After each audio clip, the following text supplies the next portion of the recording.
Well, I didn't think we would be back with you until at least October, but we have run out of money. You can see the money is down to $4,000. We're going to go ahead and try to sell some of this straw here. I'll let you know how that goes, and we'll see how we're doing financially, but we need to sell a lot of things. We need to make a lot of money here the next few months because the money is going fast. So we're sitting at 24,000. I think we need to do at least one or two more runs of bales. But like I was saying, we got all the fields limed. We're working on the anhydrous and cultivation on field number 7 right now. And then after that, we're going to start making the grass field. I want to get that done before October. It's the last day of September here, and all the bills are going to be due, tomorrow. So got to have enough money in hand, and I'm not sure we're going to have enough lime and anhydrous to get the grass fields going. So I want to get this balance back up to probably closer to 60,000. So, oh boy, I guess we'll do 2 more loads of the straw, and then at that point we could start working on the grass field. Well, we're heading back to the animal dealer with the last bit of straw that we're going to sell today. We have a lot of straw still over here at the feed lot, but this is the end of the straw that was up at the other fields, the other oat field. So we'll get this over there, see how much we're sitting at. Should be around $64,000, which I feel confident that we can get through at least October with that, but we still got some more lime to buy. We need buy some grass seed. You can see we got the equipment right here prepped to start making those fields. But after I sell this, yeah, we'll start plowing that new grass field. But I also need to get a hold of Lucas and find out if he's made that plan for what we're going to plant. So I do think we've come to the conclusion that we're going to wait till spring for the crops, but I don't know exactly which crops he's landed on. So we'll check in with him after selling this. While we're plowing, I think we'll just talk to him over the radio probably while he's finishing the anhydrous in field 7 there. And just under 64,000, so I think that'll do it for us. We're gonna go ahead and head back if we can get the trailer unstuck here. All right, I think we're ready here. Get this all prepped, and I think we'll do this outline first, and then we can concentrate on talking to Lucas after that. Let's go ahead and get this all lowered, and it should start, plowing into the ground here. So I think we'll come around close to this tree line, like so, and just keep as much of this natural vegetation around as we can. Could have cut the grass here, but it just didn't seem healthy enough to get a good yield out of. So I think plowing this, we'll treat it with lime.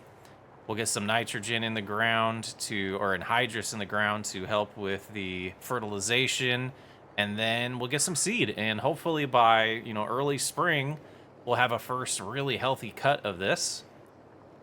I don't think it'll grow enough between now and winter before it goes dormant, but it'll be enough to establish the grass field so that we get a good cut in it in the spring, and then we'll get one probably in the summer. Probably late spring, end of summer, and then towards the end of fall, we could get 3 cuts in this next year if we're lucky. Get enough rain and the environment to, cooperate. But I'll go ahead and get this outline done, show you what it looks like. We are also going to do one on the other side, so we could potentially say, this will be for grass bales or silage if we decide to do silage on this side, and then we can do the hay on the other side if we do decide we need hay. So it'll be nice. It'll be a lot smaller over there though than this one, but between the two, I think it'll allow us to get enough to feed the cattle. And as this operation grows, it might be wise to find another large field in the area to potentially turn into a grass field as well, depending on what he wants to do. If he wants to scale back on the cattle operation or keep it alive as is, a lot of decisions that Lucas will have to make that I don't want to make for him. Try to even this out up here. Very nice. Yeah, that should be good. A decent start. We'll go ahead and fill in the inside here with the plow and get this all prepped. But let's go ahead and see if we can get a hold of Lucas on the radio. Hey, Lucas, you around? Hey, Chris, what's up? Well, I was just kind of contemplating and thinking about a few things. Have you decided what we're going to plant next year? Yeah, so I was looking at Dad's notes, and we do rotate crops, so we don't want to do flax and oats on the same fields. And I think I do want to do flax in the 2 fields that were oats last time. And I think the best thing to do in the other field would be peas this year. Absolutely. Like I said, I wanted it to be your decision. And if that's what you want to go with, I support it. And I think those will be just fine and super profitable for us. And I think that'll be a great plan. That means we get these fields prepped and sit on them until spring. And we'll do the planting then. But we got to get this grass fields turned around today. And I think you've had a rough day or a long day. I don't know if it was rough, but trying to see where you're at out here. Must be on the other side of the field still. I think just take a break after this, and we'll finish the grass and talk about some financial stuff. I think we're doing good, though. I agree. It's been a very educational day, and I'm learning a lot, and I'm enjoying it. So I'm digging it.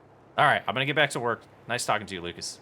So I think that's a solid plan that Lucas has come up with there, and I don't have any questions about it. I think that's really good. I think he has a good instinct to follow what his dad has, taught him indirectly. It's kind of interesting when you realize, when you start thinking about these things, that even though he hasn't physically done the farming, he's been around it his whole life, and he gets the process. So I think it's natural to him, based on the conversations I've been having and the way he's been responding to some of the things we're teaching him and showing him. And he's a natural. Just don't know what's in his head if he's going to decide this is what he wants. So either way, it's real nice helping out this family, getting them back on their feet, getting this farm to a state where it's going to be super profitable for them in the next few years. And the reality is, Lucas decides to keep this farm.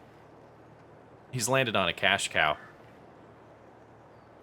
Imagine the startup cost of this type of farm if he was wanting to start it today. He's got such a head start on anybody else. It's pretty amazing, pretty cool opportunity for him. I think he'll make the right decision, but only time will tell. First field is all complete here. Very nice. We'll just go ahead and lift after this and head over across the street, make this outline, and show you how that's going to turn out. We did have to buy a little more anhydrous there, another $12,000 out of the checkbook, but all for good cause. Go ahead and lower here, continue on. Oh, we got to move the lime spreader. That's going to be in the way. I'll get over there. When I get over there, we'll move that. See if we can see him in the outskirts here. Still can't. He's that far away still, but doing a good job. Like I said, that's the last job we'll have him do, at least this month. Gonna have him start working on some of the financial side of things and the logistics of the business. Since I've been doing that since I've got here, we want to kind of shift that over to Lucas as we keep going. All right, let's go ahead and hop out here, get this moved. We're probably gonna need a little more lime at least. I don't know if we'll need a full tank for this, but I don't think we have enough left. We'll find out, though. But let's get this outline finished and keep on progressing. Don't want to hit the road. There we go. Pretty nice. Avoid these power lines as well. But yeah, this is going to be a smaller field. But just kind of taking advantage of the land they already own, and the vegetation shows me that this ground is fertile. So we should be able to get some really good grass here by treating it the way we're going to here. Pretty exciting. And another one all set and done. We can fold this up now. I think we'll park it over here for now. We'll get all the equipment home later today. This will be a good place just to get it out of the way for the rest of our work. We might need this tractor for planting. I haven't really looked into the planter yet and the horsepower that's required. So we'll need to do that later on. Just been so busy. I haven't gotten completely familiar with all their equipment and the horsepower requirements and which tractor needs to be, doing which jobs. But we've been figuring out as we go, and I think we're doing pretty good. Oh, there you can see him now out there. Man, it's been a busy month since we've been here. Can't wait for a little bit of a break to just focus on, selling some oats here in a few months, and also just taking a break and me going back to visit the family. We'll go ahead and get this going. Prioritize this field first and see where we're sitting. Should go pretty good. I do think we'll need one more load of this, another $6,000. I think we can handle that. As long as we have enough anhydrous, that's the big money one. Is just 12,000 per tank or close to. So that's where the money is really disappearing. So I'll head in, I'll get another load here, we'll get these done. And just a little speck area here that we've missed. We'll go ahead and cruise on over, get that lime applied there. And we're all set. I am gonna drive this one back home because we are done with this for a while. You know, they really don't need to spread any more lime for probably a couple years here. This should put it in good shape for at least 2 harvests. Making some good progress there. Love to see it. So the seeder that we have here will definitely work on this tractor. It only requires around 270 horsepower. So this has plenty of horsepower in it. To be exact, it has 468 horsepower, so we'll definitely be able to pull that seeder. We'll go ahead and get that prepped while we're waiting for the other tractor to get done with the anhydrous to be able to do that on these 2 fields real quick. And now that I think about it, these fences and how close it is, and that being such a long piece of equipment, that'll be interesting to see if we can pull that off with that, yeah, with turning around and all that near all these fences. We might have to move some of them. But yeah, he's doing a great job. I'm proud of him. Let's go get this seeder all hooked up and prepped. I think this is a good spot to park this for now. Go ahead and get it all situated there. And since I do have time, instead of taking a delivery fee, we will go ahead and head on into the co-op and get some seed for this. This is the seeder that they do this whole thing with. Let's open this up all the way and get a good idea of the size. But oh boy, this is something I definitely want to talk to Lucas about and see about. Maybe he wants to put that in the budget to get a bigger one. That's unfortunate. Hey, we spent a good 7,500 on seed, so that'll get us a good start, but kind of waiting for Lucas to finish at this point. Seems like a storm's coming in. It's starting to get real dark out here, and it's barely noon, so hopefully we can get this work done before that hits. I think we'll be okay turning around. I don't know why I was so concerned about that.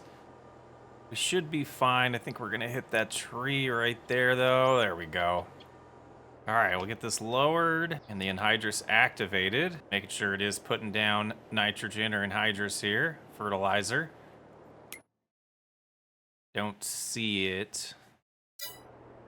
Oh, there it goes. It's just delayed its update on our little tablet here, but we'll go ahead and cruise around this new field. Man, what an eventful couple days since we've been here.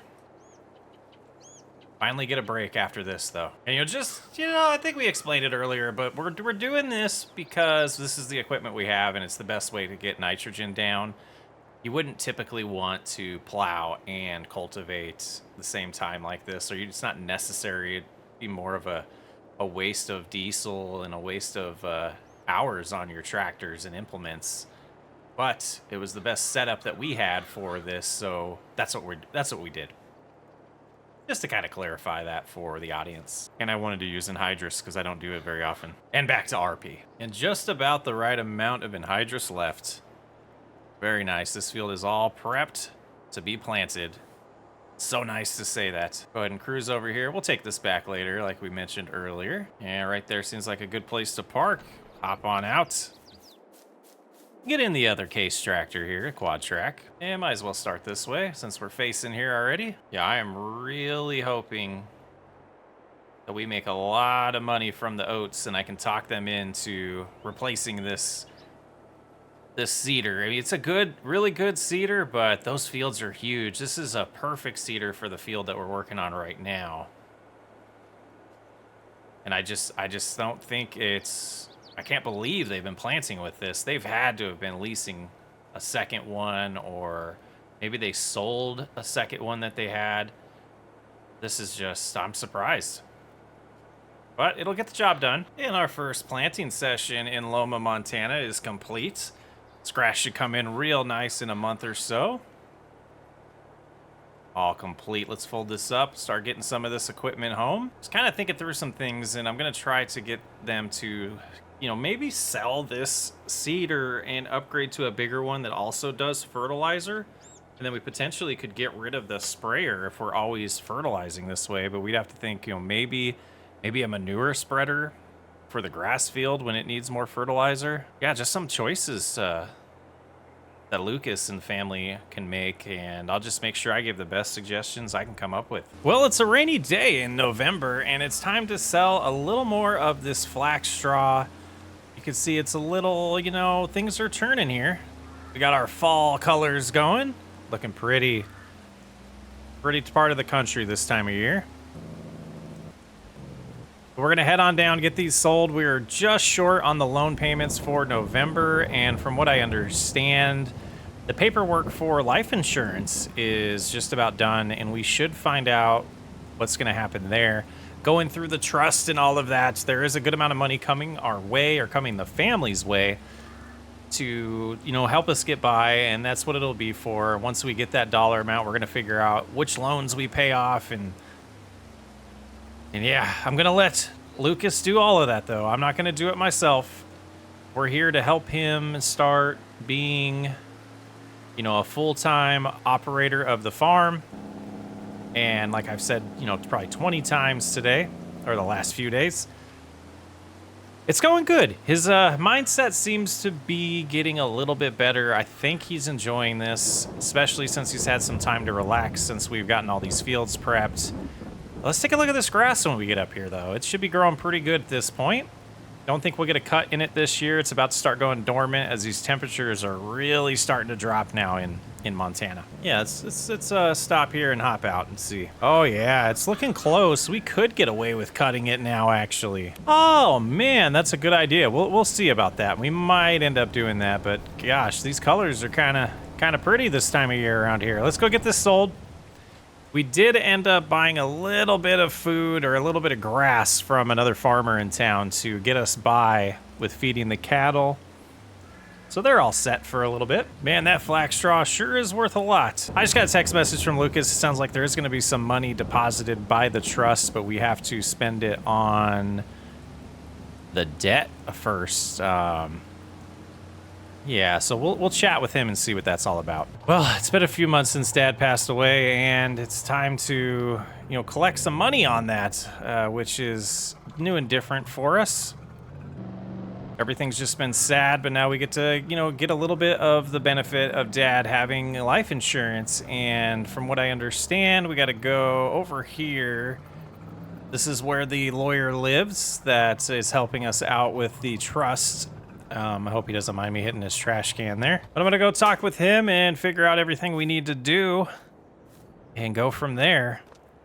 Wish me luck. So we got $500,000 deposited in our account that was for life insurance, and the trust had it set up to where this had to go towards debt before any money could be passed out to anyone in the family that's on the list of beneficiaries. So we could see here, we're going to keep track of this. I felt like the most wise thing to do was to pay off the debt that had the highest monthly payments first. So we're going to start with our $236,000 loan. We're going to pay off $225,495 of that, which that loan's gone. That's nice. The next one would be the mortgage. We can't pay off the $515,000. So I think what we'll do is we'll tackle this one that's $119,000 next. 119, 154. And that leaves us with $155,000. So let's now go to the $69,000 one. This is pretty nice. And then we're able to make this $47,748 payment, leaving us with just over $42,000 to pay towards the mortgage. Now, our only debt is $473,000, which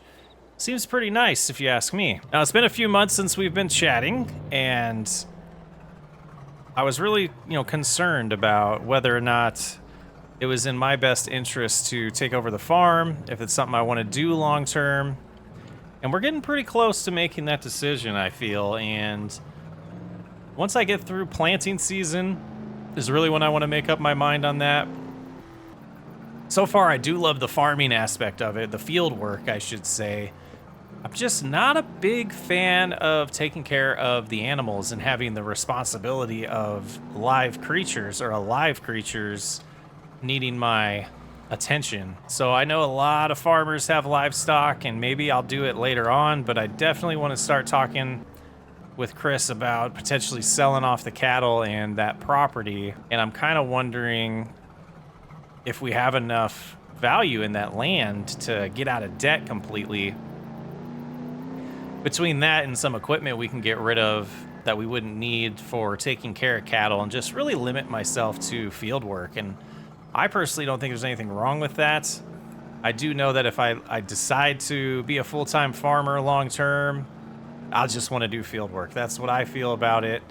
And I also see it as a nice opportunity to potentially get out of debt completely and see if there's someone that we could, get to take over the operation and buy it from us. And yeah, I don't like the idea of being in debt. I know Dad had to do what he had to do, and he had a plan to get out of it. And we're gonna have a lot of money coming our way here pretty soon from the oats we sold too. So quite the blessing that life insurance policy he had. Really set us up for some success. And I think it's time to get back and talk to Chris about some of this stuff. Hey Lucas, how'd the meeting go? It went pretty good. Some of the stipulations were that we had to pay off debt with the life insurance first. So we went through all of that, got that paid off. The only thing that's outstanding is about $440,000 in the mortgage. Everything else is paid off. Wow, that's fabulous. That's a good amount of money. Was it about $1 million? What was it? It was $500,000. What is your opinion on me selling the cattle operation in the land over there? Honestly, it's completely up to you. I wouldn't do it personally. I think it's a good opportunity to make a lot of money long term, flipping cattle, get some beef cattle in here, some dairy cattle as well, and really just increase your operation. But you're new to this. It's all new. I get it. Is there a reason? Are you liking the field work? Are you just not wanting the extra? Does it just seem like once we're gone, it's too much work? Actually, that's exactly what I'm thinking. And my thought process is that taking care of the cattle is just an extra stress on me that I'm not necessarily super excited about. I'd rather have maybe some years of getting used to the field work, if I do decide to do this long term. And to be honest, that's where I'm leaning at this point. But I don't think I want to take on the cattle and the field work. I think I just feel like it's overwhelming, and I can have a little bit of a life in between farming tasks where those animals, their life, and you got to tend to them every day. And I don't think I'm up for that. Well, selling it could potentially, get us completely out of debt or get your family completely out of debt. But there's also options of leasing it. We could find maybe another cattle farmer in town that might want to take over that operation, pay us some money every month, or pay the family money every month, and they could delay your decision for that. But I'll leave that up to you. We're getting real close to needing to sell all the oats, and we'll know if we're going to be able to get out of debt without selling or leasing that land pretty soon as well, if the debt's really bothering you. Yeah, I'm not sure if it's completely the debt.